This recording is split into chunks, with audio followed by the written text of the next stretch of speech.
false teachings that have never gone away. I'm making this video because there is an epidemic of false teaching going around that is not from God. The hallmark of it is that it plays on people's deepest fears and desires and manipulates them to do whatever the teacher wants. Since the time of the apostles, God established good doctrine through great teachers such as Irenaeus and especially Athanasius. These teachers were not slaves to Rome, but fought mighty battles with the church to establish good doctrine, which we have encapsulated in the Apostles' Creed. If I ever get around to it, I will do a video on Athanasius, who spent his life in and out of favour with the bishops in Rome, and he fought the battle for good doctrine against the Arians to establish that Jesus is God, made man, come to earth, and to establish the doctrine of the Trinity, which is the cornerstone of our faith. However, the battles that were fought and won have to be refought in every generation until the return of the Lord. Right from the time of the New Testament, false teachers have spread errors alongside the teaching of the true gospel.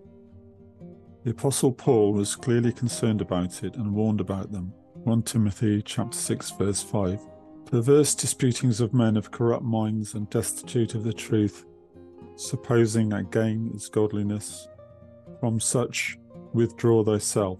The interesting thing is that these false teachings have never gone away. They have continued down through the centuries. They seem to fall into two main camps.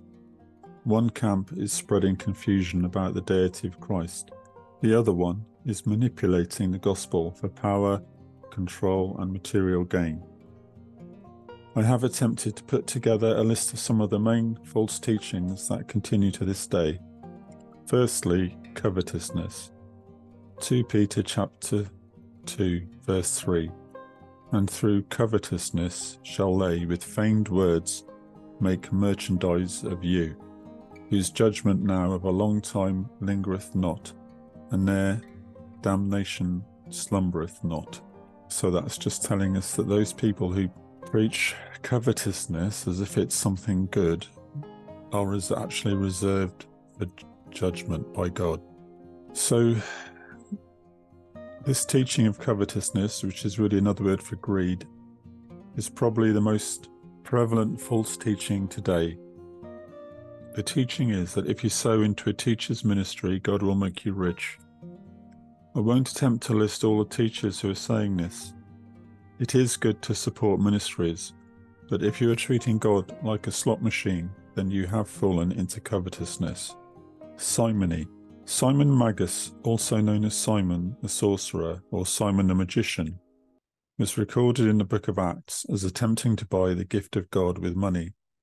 The act of simony, or paying for position, is named after Simon Magus.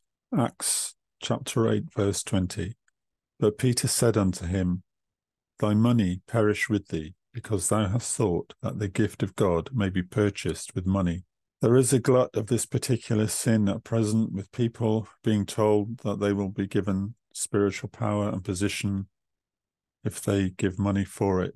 As an example, I've seen one minister saying if people pay money into his ministry, they can be elders in his church.